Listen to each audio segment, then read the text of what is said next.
welcome to part 3 of day 18, where we already met Sajay, and then we met Ozai. There he is rocking it, and then it was time to meet another dude there. It was pretty much straight after. I noticed his t-shirt brand, Carpe Diem Clothing, and the way they had the DM was just so cool, as you can see. And just awesome. Make sure you check out their site, it's pretty cool, and even for the ladies, it was pretty cool to go the next step of the adventure. Here it is. Alright, so we're still here somewhere in LA, because I've had no idea where I've been actually for the last... Where are we, by the way? Ross, over there. I think we're there in LA, but we're there by Beverly Hills, on Beverly Hills side. You know what I'm saying? We're there the top Palazzo, you know? What was your name again, man? Nestor. Yeah, Nestor. Garrick. Togsy, man. Great to meet you. And tell us about this awesome idea that you just told me about before. It's a wicked one. Oh, right here, Carpe Diem? Yeah, Carpe Diem. Carpe Diem, yeah. Man. Right there, that's my clothing line, but it's really a whole movement, by the way. But it's a brand that we have that's promoting seize the day, you know, live life to the fullest. And what it is really, it's a streetwear casual vibe, where it's for everybody that, you know, no matter if you're into hip hop, you're into rock, if you're one of them skateboarders, you know, reggae, it doesn't matter. You know what I'm saying? That's a line that's universal, where we're promoting, where it has the blend of the preppiness, has the blend of the high-end couture and the urban streetwear, and so on. You know, and especially with the Jamaica and the Rastafari culture using the red, green, and gold. Well, that's cool, because a lot of people out there get tattoos with actually Carpe Diem written on themselves, and that's really clever to put the DM on there. Was that your idea? Yes, I mean, one of the things that, because as I said, you know, what it stands for is actually Carpe Diem movement. You know, but I can't really sit here and take the full credit for that. You know, that's something that, you know, it's actually a bunch of us, a group of us together that, you know, actually kind of follow that way of life, you know, seizing the day, seizing the opportunity, you know, not make anything hold you back, you know. So with that, the clothing line is actually just a stepping stone of pushing that also forward, but using the creativeness and my background in art and designing to go into it. Good for you, man. I think it's a winner. That's gold. What is your story? Where'd you grow up? Right now we're actually in Jamaica, where we're distributed at. We're in Lee's. It's one of the biggest chain stores out there. And then also we're directly online. I mean, you can go to carpediemclothing.com. You can go and shop there.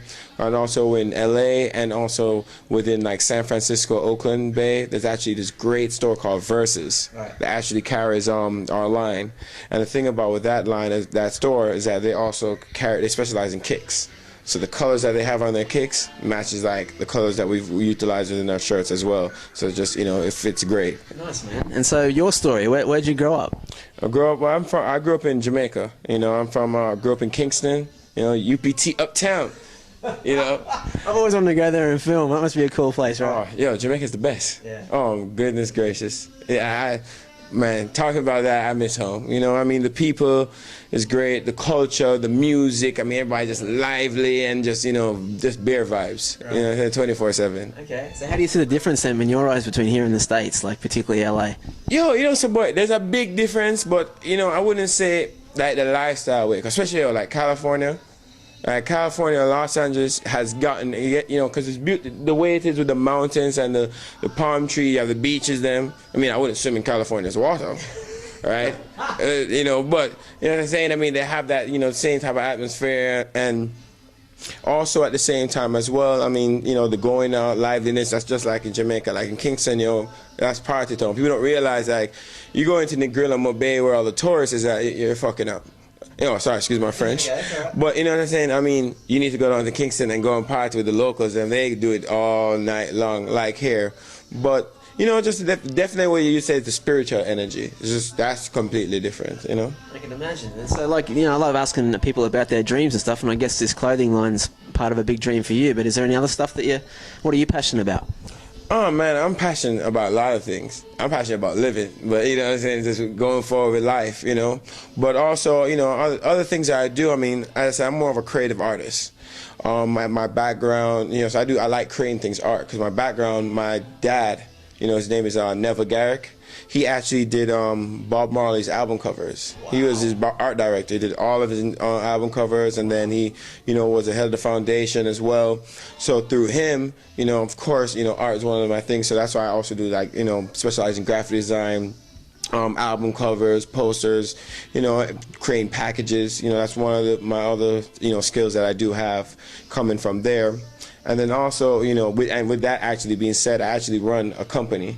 I'm co-president of a multimedia company called What is Creativity, which we specialize in printing. Also, we do editing, going to billboards, websites, the whole 9 yards from there, and digital motion graphics. Nice, man. So I do that, and then also I work with music because I love music. That's something, I couldn't imagine a life without music at all, So I actually have 3 artists out here in California, actually, and I work with a lot of Jamaicans as well. So we're pushing out music, through hip hop and through reggae and dancehall. So that's another branch of the Carpe Diem right there, pushing seize the day through music as well. What's the website again so people can log on and check it all out? The website is www.carpediemclothing.com. All right, buddy. Great to meet you here. You too, man. All the best, Yes. man. Rock on. Yeah, so it was cool to meet those guys, and then it was into a cab and back to Vinny's place. There's Vinny there on screen. He's just like family to me. I always stay with him when I go to LA for the last couple of years, and then I finally had him come out to Australia, which was just amazing to show him Sydney Harbour and Bondi Beach and stuff. So I was back to his place. He was cooking in the kitchen, and I thought, why not? Just turn the camera on. Here we go. Back in Vinny's kitchen. What are we having tonight, Master Chef? Tonight we're having pasta with peas, which in Italian we call pasta piselli. In the right way, pasta. Donnie will tell you what it's really called. Donnie, tell them what it's really called. It's pasta piselli in Italian, but we call it. I'm not going to put you on there, don't worry about it. Yeah, so what have I missed though? Because the secret You missed me making the breadcrumbs, but it's good because if you saw how I made it, I'd have to kill you. So really, you weren't here. You wouldn't reveal that secret? No way. All right. That's the whole secret. The flavoring is all in the breadcrumbs. Well, I can say I've had it a few times and it is guaranteed the best. Yes. But I would sell it for about $1 million, but about $1 million? it's not that good.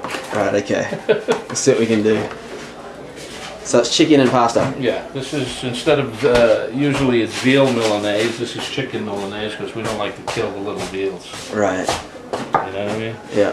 The poor little calves. It's not PC anymore. But when I grew up, we always had this dish with veal. You love cooking, don't you? I love cooking. It's very therapeutic. And the only problem is I only like certain cooking now, like Donnie's cooking and some of my friends' mother's cooking. And it's hard to go to an Italian restaurant unless they make something really special. Yeah. Because the sauce is just not the same. It's homemade sauce. Well, I'm looking forward to tonight's feast. It's going to be awesome. And Johnny Calavani's coming. Johnny Calvani and his little friend Daryl from New York is what's he's a mentally challenged boy that John has kind of adopted through the years. I mean, he's cool. I guess he's got the mind of like a 13 or 12-year-old, but he has a job. And, wow. But he's a very, very nice boy and very lovable and very good and loves movies. And, well, you'll meet him tonight. Yeah, maybe I can't wait. You'll film him. Yeah, a bit. maybe. That'll be Everybody will get to meet him. Yeah, man. And so how long have you known Johnny Calavani for? I know Johnny Calvani since 1982. Right. 26 years. And he's a bit of a character, isn't he? Yeah, well, I met him up in Aspen because I broke my collarbone playing football that year. And I didn't know if I was going to go skiing, and my friend Alan Finkelstein said, come on up, we'll have some fun. And I got a good friend of mine coming who doesn't ski either. And it turned out to be Johnny Calvani, and we became lifelong friends right on the spot. We went out every night, we both loved to dance. And yeah. he was the kind of guy when the Rolling Stones sang "Start Me Up," he would be on the dance floor saying "Tie Me Up," and all the girls would love it. They thought that was so cool. Because Johnny was like always a cool guy. Yeah. He's like he's the guy you want to know if you go to New York.